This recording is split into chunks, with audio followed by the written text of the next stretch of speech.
well, in my opinion, working 4 hours a week is for suckers. I maybe work 30 minutes a month on all of my real estate that makes me thousands and thousands of dollars every single month and millions of dollars. I started buying property after property, each one making me 250, 350, 500, $1,000 a month in passive income, cash flow after all expenses are paid. There's never a bad time to buy real estate.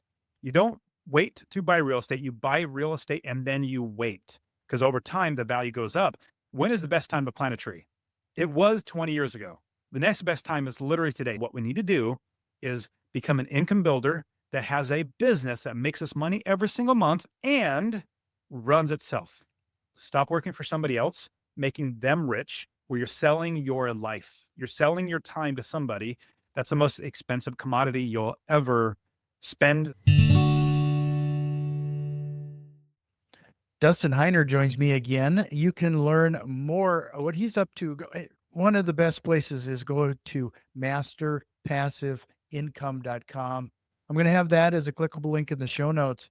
I bought it like 2015. I invest in real estate. And so everybody, you should definitely listen to my past episode that I was on already, where I share everything how I got to where I am, as well as like give lots of actionable items, how to get started and all that sort of stuff. So definitely go back and listen to the past episode. But then because I invest in real estate, I bought the domain rentalpassiveincome.com. Rental passive income, because I buy rentals or long-term buy and hold properties. Could be short, mid-term, long-term, co-living. Short-term's great too. But I bought rentalpassiveincome.com and I thought that might pigeonhole me into just rental properties when who knows, maybe I might want to do other things. I might want to do multifamily or apartments. I bought Master Passive Income in like 6 months later. It was still available. So I was like, great. So I think it was 2014, 2015 when I bought that. Yeah. It's actually kind of funny because my daughter is starting a thing too. And I was surprised some domains just happen to be still available, or maybe somebody let them lapse and somebody else gives somebody else an opportunity. Yeah, I collect a lot of domains because I'm like, oh, I might use this in the future. And it's not that much, Same $15 a here. year. Digital hoarder. Yeah. Digital hoarder.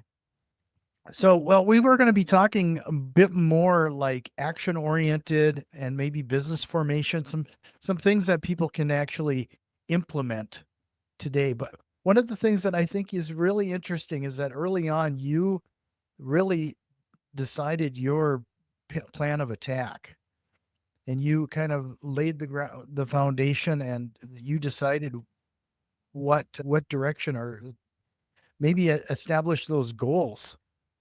I'm still to this day really surprised how many people don't do that. Absolutely. And that's something that I didn't realize that I needed was a goal for the longest time.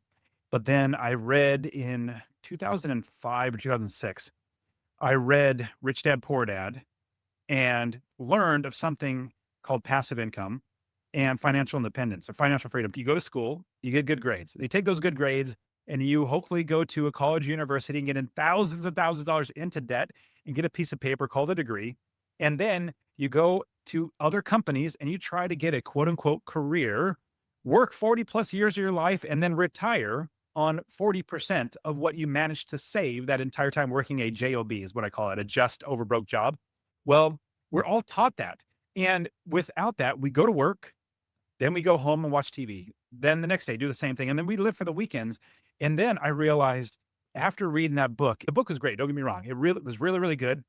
Little side note, it's coming out that it was not written by Robert Kiyosaki. Sharon Lecter wrote it, and he just put his name on it. They partnered together, and he was the front man, all that sort of stuff. But the premise of the book was terrific. That helped me to realize that working my life away for somebody else, basically selling my time, selling my life to somebody else for money was something that was imposed on me by people who have businesses a long time ago, like the Rockefellers and all that sort of stuff. They wanted cogs in a machine that would make things work. And I didn't even think about having a goal of being a financial independent. But then I read Rich Dad Poor Dad and realized there's such a thing as passive income, where you work one time, get paid over and over again, or you work one time and work a little bit after that to make it keep going, but you keep making money over and over again, right? Writing a book, right? Creating a song, buying real estate. You have things that work for you. Then I realized that, okay, Robert Kiyosaki in the book, he says this, if it was somebody else, whatever. But the goal was to quit his job in 10 years. I thought, that's a good goal. So when you brought up, like, I didn't even have an idea that something like this is possible, that you can have financial independence. And then when you have that goal, that's something that you need to have a little more than just a goal. A goal will you'll eventually maybe just take your eyes off the ball, life gets in the way. What I made it as was a deadline instead. 10 years, I want to quit my job because I have passive income. Could be real estate, it could be businesses, whatever. I have other ways to make money than work for somebody else. And I said it's a deadline. If I don't in 10 years have the ability to quit my job, I'm going to quit anyways. Like I'm going to hold myself to, my feet to the fire because it's like burning bridges as I go because there's no turning back because I see the future. And now, fast forward now, I quit my job in 2016 and so that oh, shoot, that's almost 10 years now. Wow, 10 years without a job is just absolutely amazing. And looking back now, that that was a fantastic goal. And then didn't realize then what I know now is that this goal helped me to have freedom in my life to do whatever I want, come on podcasts and talk to great people like you. But getting more tactical advice in this episode, I'm like, I love doing that because my favorite thing to do is help people to become financially independent. And usually through real estate, we can talk about business too. But when you look at tactical ways to do it, when I give somebody tactical ways, they actually can implement it. And my goal now, first one was quit my job in 10 years. Now my new goal or mission in life is to help 1 million people to invest in real estate and become financially independent. So love to talk about as much tactical, how to find properties, how to get financing or get money from at least 15, 16 different ways to get money to buy properties and how to make sure you have it run automatically. So I'm super pumped about it. Well, let's start with the top of the funnel then. Like most people let they're looking to get into wholesaling. That's usually where people start. Where do they so this is something that's been driving me a little crazy, to be honest with you, Dustin. There's somebody in my market, go getter, very active. I'm getting emails from him on a weekly basis of properties he's gotten under contract. And the problem is that they were already on the MLS. I have already seen those properties and he's hitting the low hanging fruit. Like where do people actually find those deals? So let me pause that and say that when you look at wholesaling's really great way to make money. What I focus on is long-term buy and hold. And the reason why I'm bringing this up is because when you look at finding properties, in fact, all my students, I've coached thousands of students now, have conferences where we bring hundreds of investors together. And usually the first question is, how do I find properties? And then the second question is, how do I finance these properties? How do I get money to buy those properties? Those are always, in fact, with my podcast, the Master Passive Income podcast, it's 95% a solo show. Me just teaching how I've been doing it for 8 years now, teaching this on the podcast. The most downloaded and on YouTube as well, most watched videos are finding and funding properties. Those are the most downloaded, and everybody wants that. But here's the funny thing. The reason why I bring this up, those are the easiest things. If you become an investor, because we buy and hold, I want to give these properties to my kids. I love that I make $20,000, $30,000 or more a month from all my properties that I bring in. And this is a base level of income. If I get rid of these properties, then I won't have them anymore. I won't have that income because it's buy and hold. Now, the reason why I say this too is because it's the most watched or most needed thing is in people's mind is finding and financing properties. But what is actually the way I invest with long-term generational wealth, that's not the most important thing. The most important thing is how do we make sure that once we have the property, that we're making money every single month in passive income, that we have a business that all the expenses are taken care of, and that passive income feeds my family or feeds our families. And we make sure that we don't have to do any work every single day, week, month, or year. In fact, I only work a lot of, actually, you have it in the background. I have it in my background too. A book called 4 Hour Work Week. Good book and all. But the premise is make your life so that you don't have to work 4 hours a week. Well, in my opinion, working 4 hours a week is for suckers. I maybe work 30 minutes a month on all of my real estate that makes me thousands and thousands of dollars every single month. and millions of dollars. I have apartment complexes and all that sort of stuff, but I don't do any work because I hire other people to do the work. Now, again, like I was saying, the financing and finding, that's immediately on our brains because we don't have those.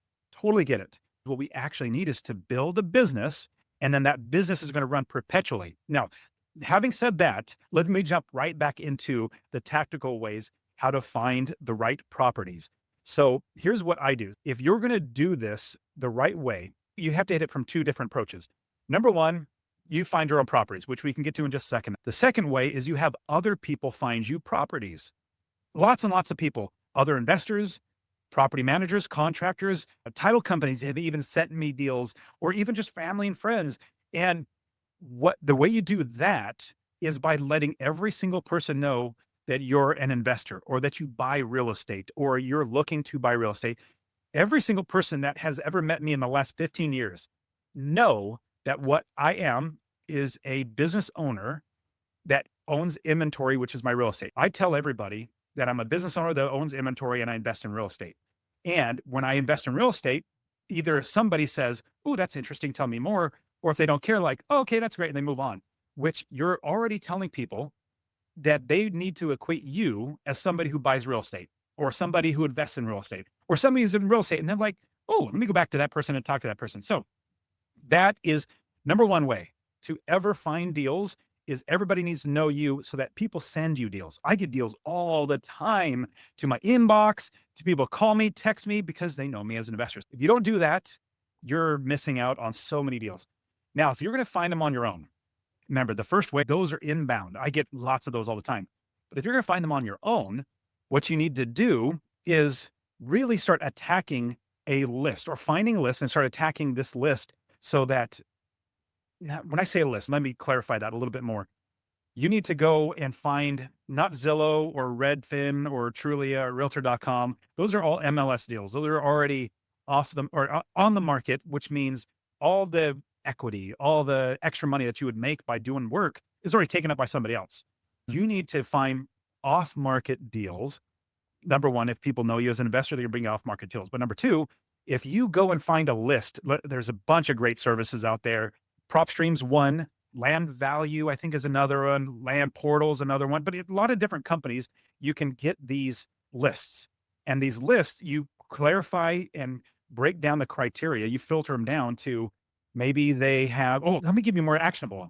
So a big thing right now, a lot of people are talking about subject to. I buy property subject to the mortgage that's currently on the property, and I take over the payments from the seller. Seller moves out, the property gets in my name, my company's name, the title goes in my name, but the mortgage is still in the seller's name. And you might be thinking, well, why would somebody do that? Well, there are a lot of reasons. Maybe they are in the military and they got shipped out and they can't live there anymore and they don't want to be a landlord and they need to sell it, but they can't because they don't have enough equity. Well, then you step in if they have a good rate and all that sort of stuff and take over. If they wanted to sell through an MLS, they just find an agent, but you're helping them out of a problem. So what I do is I find these subject to properties that need help. And so in a listing service, PropStream is one that I like to use. If you go and use PropStream, you clarify exactly or filter down the type of properties that you want. So what I look for is ones that have very little equity, that also have maybe in the last 3 to 5 years, they bought it in 3 to 5 years, as well as they might have a notice, like a foreclosure notice. So you start filtering down for a certain criteria that you want. If I'm looking for a subject to property that I'm going to take over the mortgage, I need to find somebody that's probably hurting, but has a low interest rate, has very little equity. So to get to all your question about how do we find the good deals, number one, let everybody know that you're an investor, that you're buying real estate.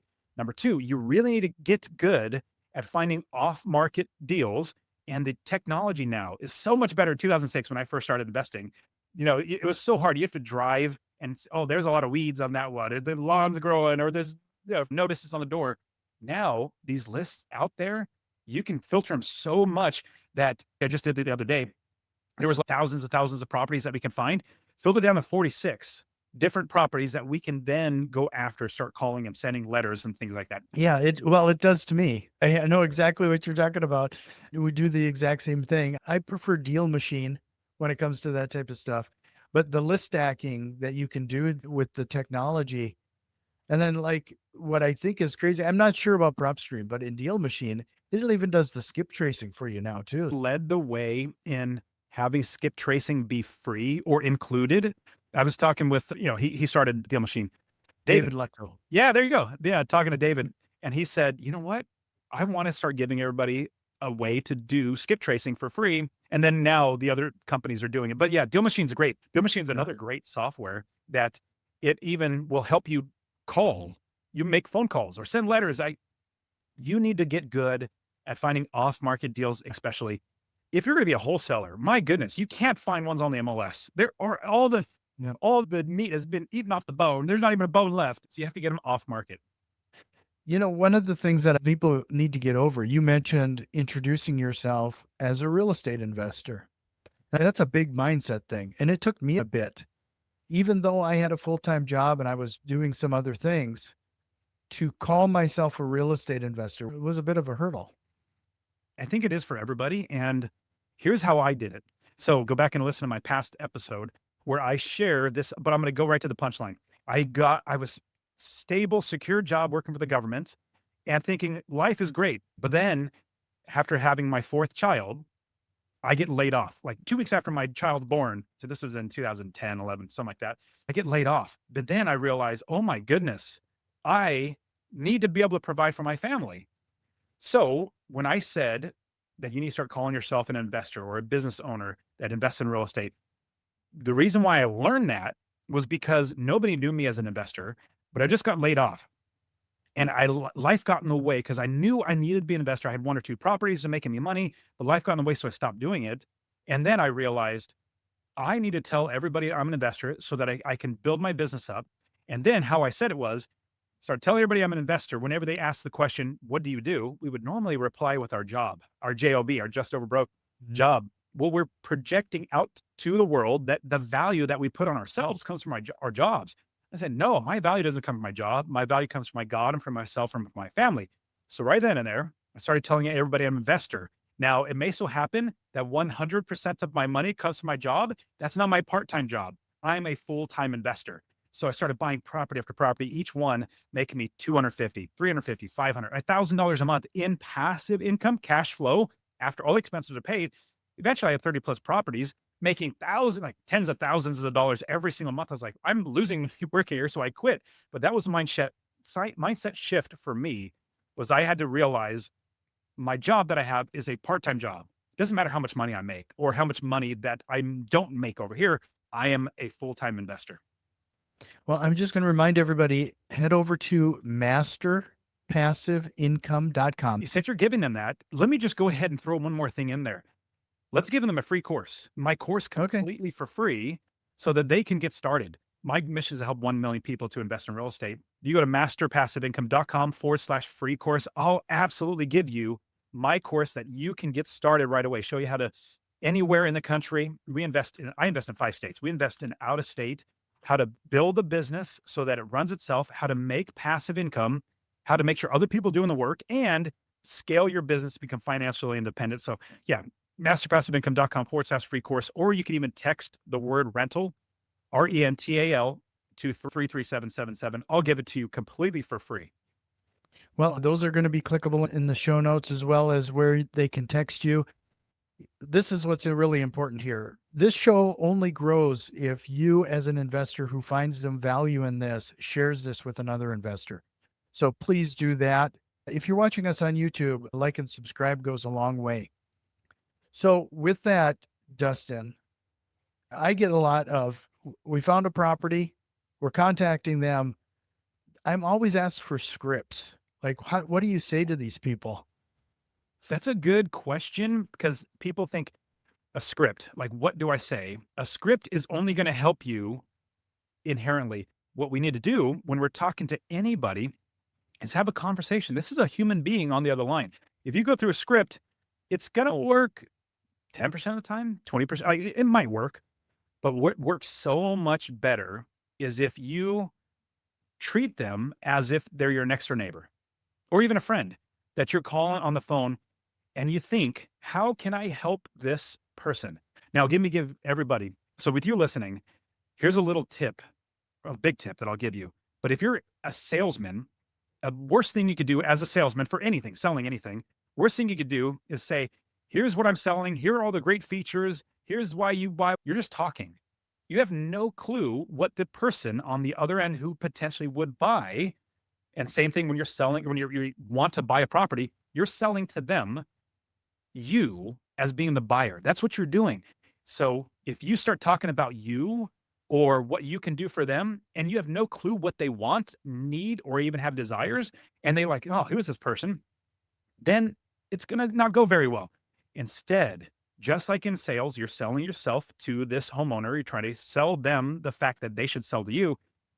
You need to show them that they're number one, a human being. Number two, that they can trust you. Number three, that you know what they want, need, and desire, and that they even like talking to you. So the first thing you should be doing is asking as many questions as possible.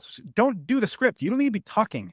You want them to be talking. You eventually want to get them to sell you on you buying the property. You want them so invested in that conversation that like, man, I really want this person to buy my property.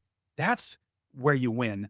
And then because they've talked so much, you know so much about them that then you can craft a way that they win and you win. You know, the terms, the price point, and maybe they're really hurting. I'll give you an example.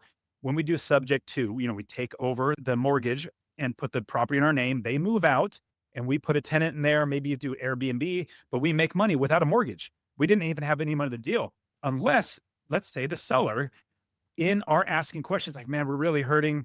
We can't make this mortgage payment. We just need to get a place to live. We need to move out and just leave the property. So, oh, okay. Well, how about to help out? I give you $5,000 to help you move all that sort of stuff. The only way that you would know how to help them is if you actually asked questions so that you understand their situation. And you say, hey, you're a human being. Let me help you out. If there's a way we can do a win-win, then I'm going to do that. And they're going to look you and be so thankful of you because you're helping them out of a bind. A lot of people think, well, if they're going to give me their property, man, it feels like I'm just taking from them. It's like, well, you need to reframe it in your mind. Because if you're finding somebody and you're taking that property from them, meaning, some grandma who has no clue what she's got, and you're just kind of swindling her, then yes, you are. But we're finding people, especially like wholesaling or like I said, subject to, we're finding people that have a need. They have a huge need. Like, Mhm. I just can't make this mortgage payment anymore. Or I can't do this, or I'm moving, whatever I'm getting a divorce. You have to figure out what those needs are. And then if you can provide helpful service to their needs where you win and they win, everybody wins. And they're going to come back and say, you know what? Happens many, many times from my students and other investors I know. You help these people, and then they come back and they refer you to other people that is having a bad time as well. So if you focus on people, that's one thing I'll pause because you'll have questions. I know, Jack, but real estate is not about properties. You need to realize that. And business is not about products. What real estate is about people. If you focus on people, on the person that you're talking to, it'd be a mortgage broker, focus on that person. If it's handyman, focus on the person, not a transaction, not the property, then you're going to win. I'm really glad you talked about that, Dustin, because I think people are still stuck in the concept that they have to convince people of things, and it's not convincing. And in fact, anytime you fall into convincing, there's going to be seller's remorse, buyer's remorse. People are more likely to back out of it.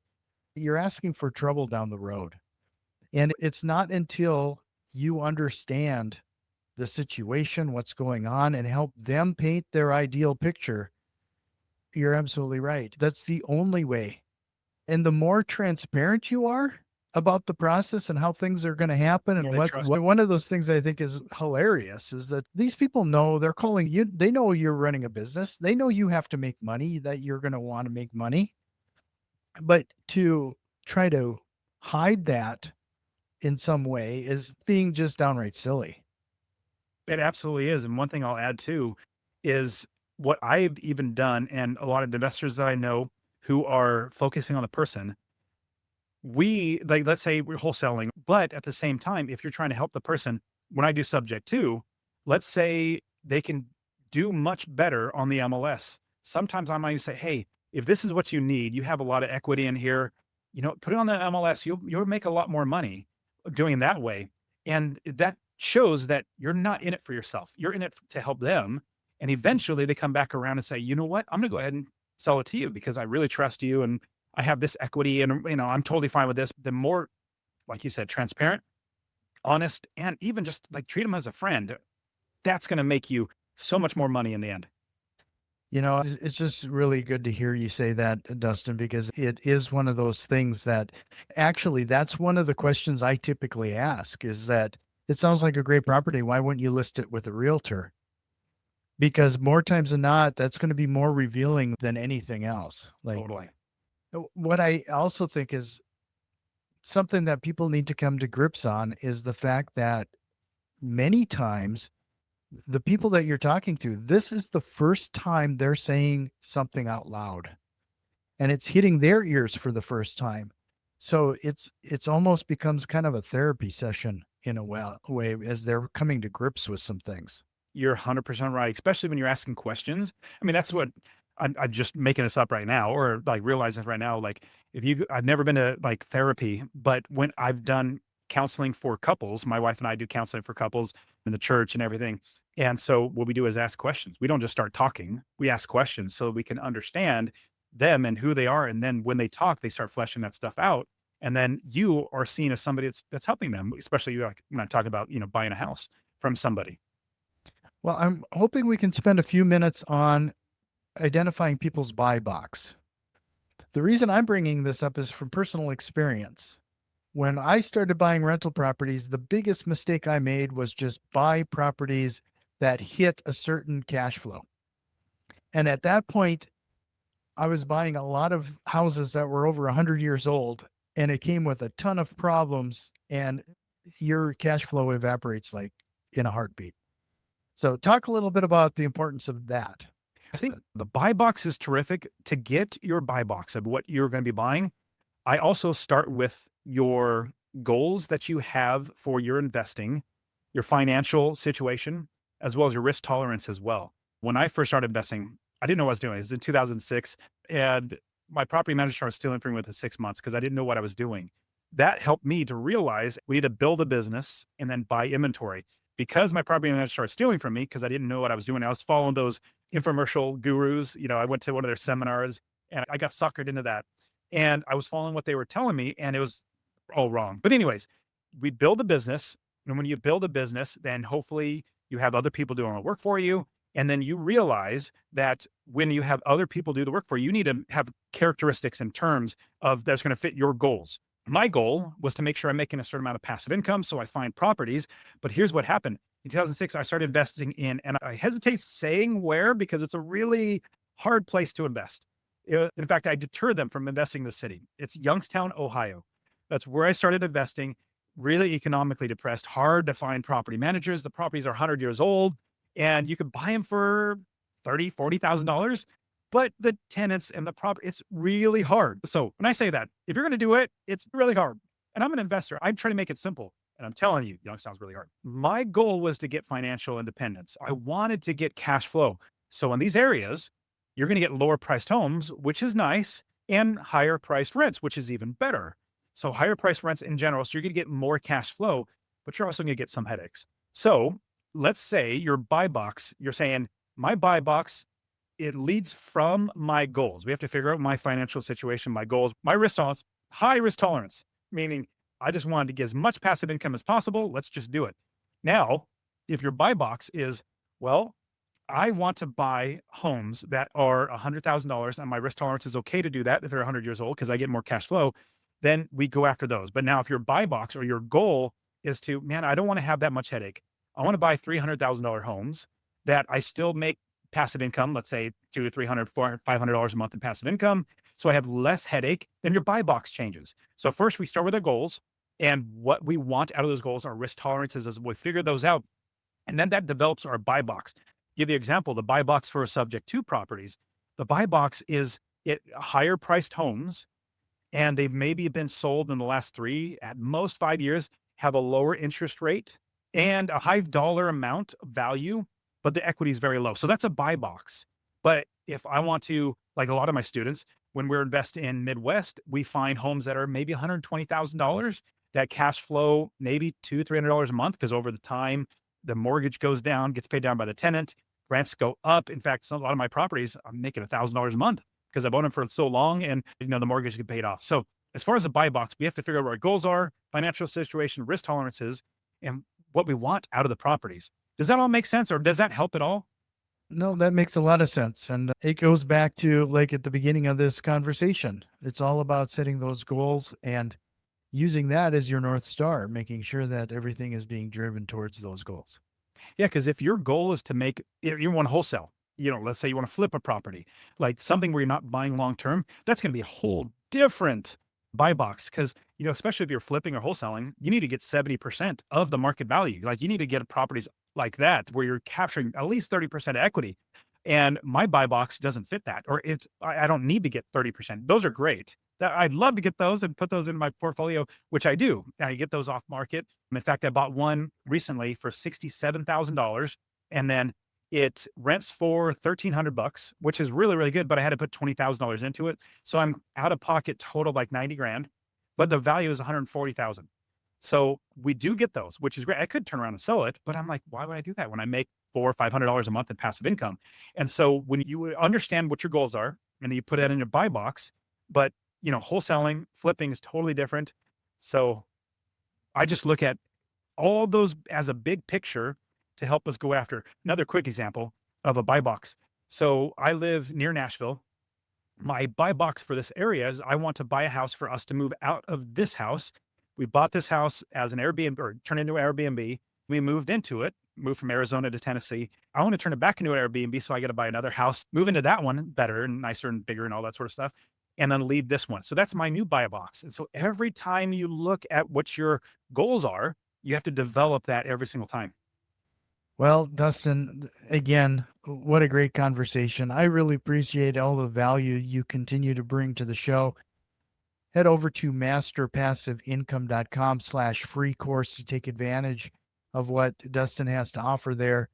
One thing I would love to hit on is interest rates. Because right now with people, oh, they're high, prices are high, and interest rates are high. We want to go down that road just a little bit because I really Mhm. love talking about this. Yeah, absolutely. So I get so many people talking to me about, hey, how do you invest when prices are high and interest rates are really high? And I say, you know what? I actually am excited and I want interest rates to go even higher. I want them to go as high as possible because when you realize, or how I invest in real estate, I don't pay my mortgage on any of my properties. I don't pay my taxes. I don't pay my property manager. I don't pay repairs. I don't pay for any of that stuff. Meaning, I don't have to get a job to pay for all those things, and I'm not paying out of my pocket.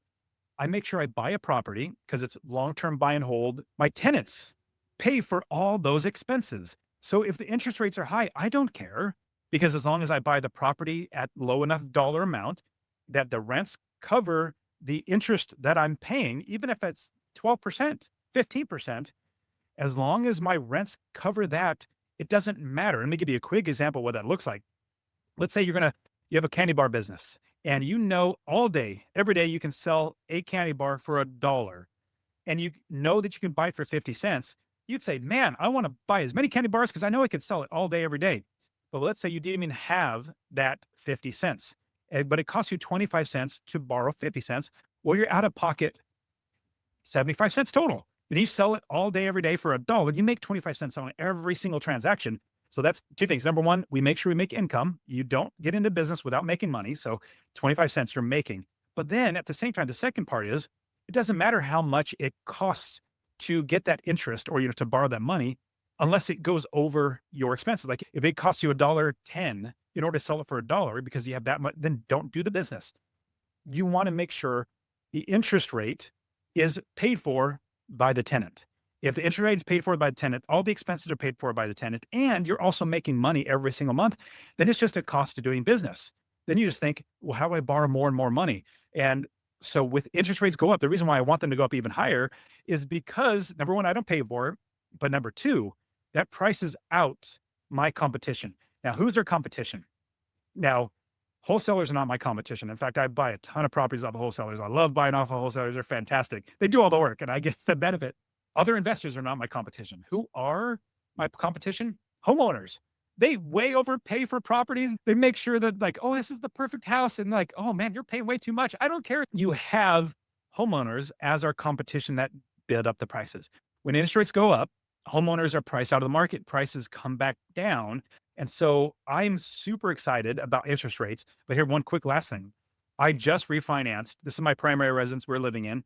I bought it a year ago, 8% interest, $420,000 property I bought, put some money down, but 8% interest. Oh, a 30-year fix. It was horrible. But just 3, 4 days ago, I closed on a 4.5% 15-year note on this property. Same exact payment, maybe like $10 difference, but I'm going to pay it off in 15 years. And so interest rates, they don't affect us because we're not paying them ourselves. Our tenants are. But at the Mm. same time, if you're an investor, you're going to be watching out. I have lots of different companies that want to give me loans for properties. I found one, they said, hey, we can get 4.5%. Then I moved on it. People should not be concerned about the market. There's never a bad time to buy real estate. You don't wait to buy real estate. You buy real estate and then you wait because over time the value goes up. There's never a bad time. There's only bad deals. Even if it's the best time, best interest rates, lowest prices, all that sort of stuff, there's still bad deals. You don't buy those. They're bad deals now, they're bad deals then. One quick last thing I'll say. And so for you listening to this episode right now and listen to Jack's show, what you want to be thinking is 20 years from now that you started investing, because I love this question. When is the best time to plant a tree? It was 20 years ago. The next best time is literally today. So I do not want you 20 years from now be thinking, oh man, I was listening to Jack's show every single week, coming back, but I never took action. I wish I would have done that. No, no, you want to be the person that said, I listened to Jack's show and I realized that I needed to invest. 20 years ago, I started investing, I started wholesaling, I started doing something outside of working at JOB. And now 20 years from now, I'm so glad I listened to Jack and now I'm financially independent, whatever it might be. So that is what I'm telling everybody. Start now. There's only bad deals, no bad time to invest. Well, Dustin, fantastic close of the episode. I really appreciate your time. Again, it is masterpassiveincome.com free course. But if you're ready, I do have those rapid fire questions. You want to revisit those? It might have changed. Yeah, well, let's compare. What lie do real estate investors often tell themselves? Oh, so as an investor, the lie that we tell ourselves, I'll say as a lie, but it really comes down to that we need to change this. So we think that we're investors, which we are. We invest money in things, but what you need to become is a business owner and an income builder. When I say an income builder, you want to make sure that your business makes you money every single month. And that is becoming an income builder. In fact, I just created a brand new software called incomebuilder.io that is going to, it basically helps you to analyze your properties. And pretty soon on the roadmap, we're going to hopefully do the exact same thing a deal machine does as well with finding, getting lists and all that sort of stuff.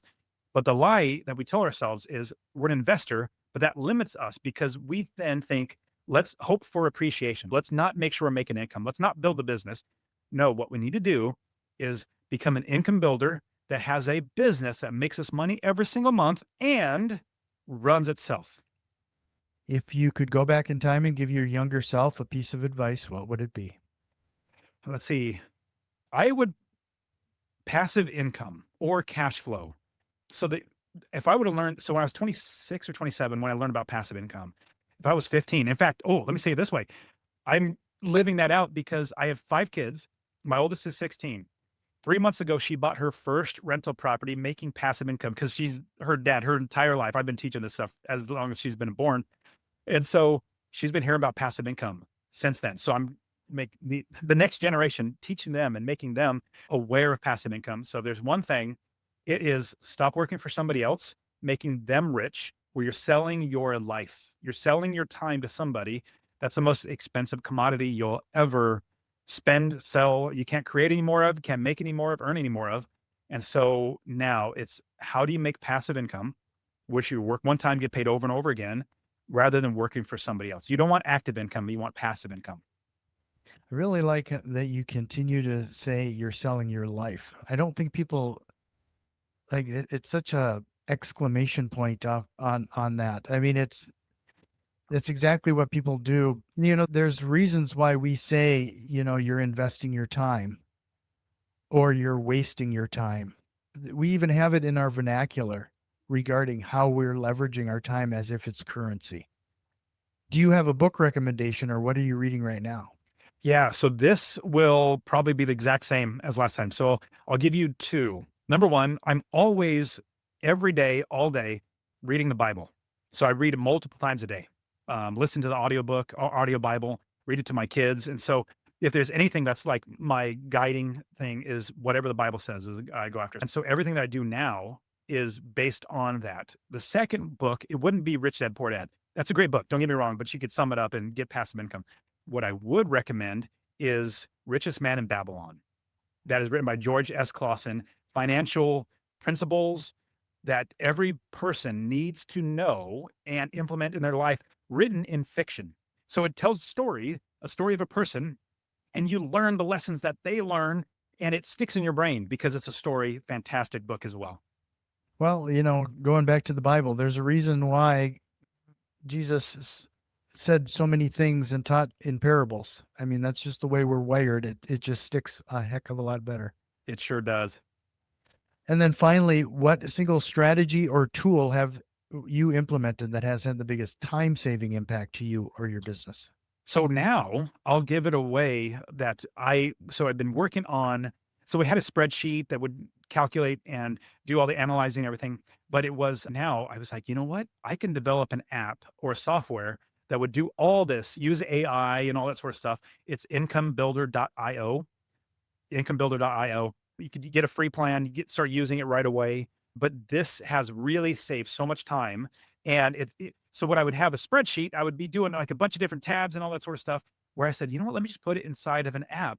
And now we have all my students using it, many people using it, and we're going to develop it out to where you can even put offers in on properties. You can send direct mail, like think of deal check, as well as other like how do we collect rent? How do we manage a property? So that's my whole vision because I'm thinking, how can I make it easier on me rather than have all these different apps and all these different things? So I'm building it out now. So incomebuilder.io.